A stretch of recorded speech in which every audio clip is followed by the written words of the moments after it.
Hello everybody.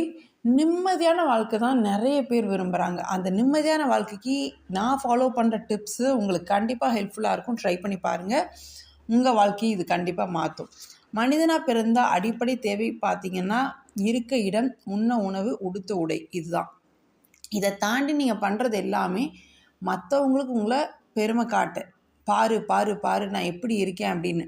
இந்த ஓட்டத்திலே நீங்கள் இருந்தீங்க அப்படின்னா காலம் பூரா ஓடிட்டே தான் இருக்கணும். அதுவே போதும் அப்படிங்கிற அந்த மைண்ட் செட்டுக்கு வந்துட்டீங்க அப்படின்னா கண்டிப்பாக உங்கள் மனசில் ஒரு நிறைவு வந்துடும்.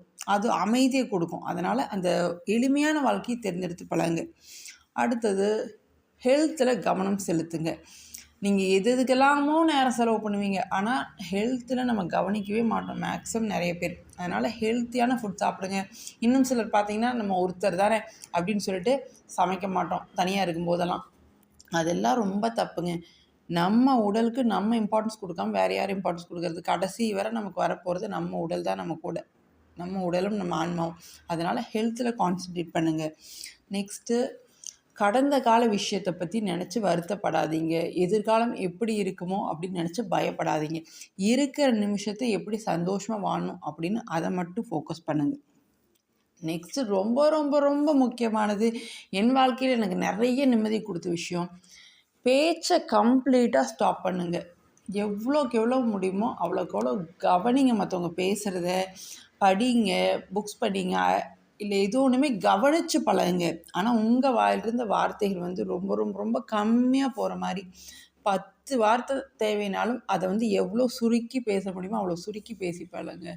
உங்கள் மேலே மற்றவங்க என்ன பண்ணுறாங்களோ இல்லையோ, உங்கள் மேலே உங்களுக்கு செல்ஃப் ரெஸ்பெக்ட் வரும். அதனால் அதை கண்டிப்பாக ட்ரை பண்ணி பாருங்கள். இதெல்லாம் தாண்டி நம்ம எதுக்காக இந்த உலகத்தில் இருக்கோம், நம்ம வாழ்க்கையோட பர்பஸ் என்ன? சும்மா அப்படியே நல்லா ட்ரெஸ் பண்ணிவிட்டு ஆடம்பரமாக வாழ்ந்துட்டு இது லைஃப் இல்லை. இது தாண்டி ஆன்மீகம், ஸ்பிரிச்சுவாலிட்டி, தன்னைத்தானே உணர்தல், இந்த மாதிரி விஷயங்கள். அப்படி என்ன அப்படின்னா, நம்ம எல்லாம் கொஞ்சம் அமைதியாக பொறுமையாக ரிலாக்ஸாக டெய்லியும் மனசை வந்து சாந்தப்படுத்துங்க. இதெல்லாம் தான் உங்களை நீங்கள் உணர வைக்கும். இது உங்களை அவ்வளோ ஒரு சூப்பரான லைஃப்குள்ளே கொண்டு போகும். ட்ரை பண்ணி பாருங்கள். வீடியோ பயனுள்ளதாக இருந்தால் ஷேர் பண்ணுங்கள், லைக் பண்ணுங்கள். தேங்க்ஸ் ஃபார் வாட்சிங்.